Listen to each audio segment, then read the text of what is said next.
आज पार्लर में काम करना मेरा शौक नहीं है, मेरी मजबूरी है। मेरा नाम आदित्य है। मैं सिर्फ 12वीं कक्षा तक ही पढ़ा हूँ। मेरा तो मन था कि कॉलेज जाके ग्रेजुएशन पूरा करूँ, पर घर में पैसों की कमी होने के कारण मुझे मेरी स्टडी छोड़नी पड़ी थी। फिर कहीं जगह मैंने काम ढूंढने की ट्राई की। फिर मुझे एक मसाज पार्लर में काम करना पड़ा, क्योंकि कहीं काम ना मिलने की वजह से मुझे वहीं कर काम करना पड़ा था। एक दिन हमारे पार्लर में एक बहुत ही अमीर घर की लड़की आई, जिसने बहुत ही मॉडर्न कपड़े पहने हुए थे। वो इतनी खूबसूरत लग रही थी कि क्या बताऊँ मैं आपको। उसको देखकर तो मैं उस पर बिल्कुल फिदा ही हो गया था। थोड़ी देर के बाद मुझे पता चला कि मुझे उस लड़की का मसाज करना है। बहुत मज़ा आने वाला है। मेरे मन में तो जैसे पानी की बौछार होने लगी थी, पर मुझे तो उसका पानी निकलवाना था।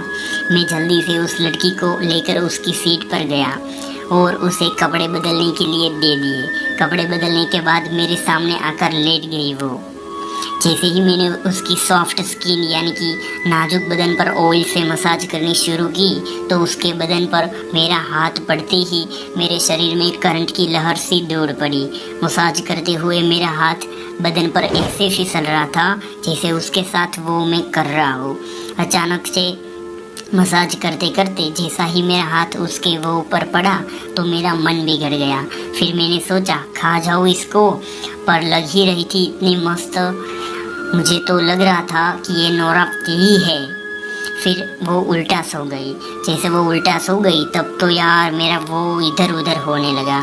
उसके वो को देखकर तो मैं सोचने लगा कि इसे कुल्फी की तरह खा जाऊँ, पर मैंने वहाँ बहुत कंट्रोल किया, क्योंकि मैं एक मसाज पार्लर में काम करता हूँ, जहाँ पर अमीर घरों के लोग मसाज करवाने के लिए आते हैं। वहाँ पर लड़के लड़की औरत आदमी सभी लोग मसाज करवाते हैं।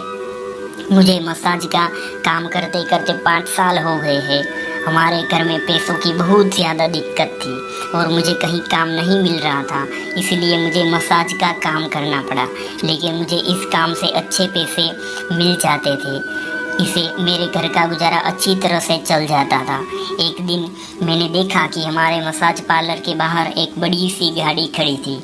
मैं उस गाड़ी को देखकर बिल्कुल हैरान रह गया, क्योंकि इतनी महंगी गाड़ी तो मैंने आज से पहले कभी नहीं देखी थी। मैंने देखा कि उस गाड़ी में से एक लड़की बाहर निकली, बहुत ही मॉडर्न कपड़े पहन रखे थे। उसको देखकर उसकी उम्र का अंदाज़ा बिल्कुल भी नहीं लगाया जा सकता था। गोरे चेहरे पर काला चश्मा उसकी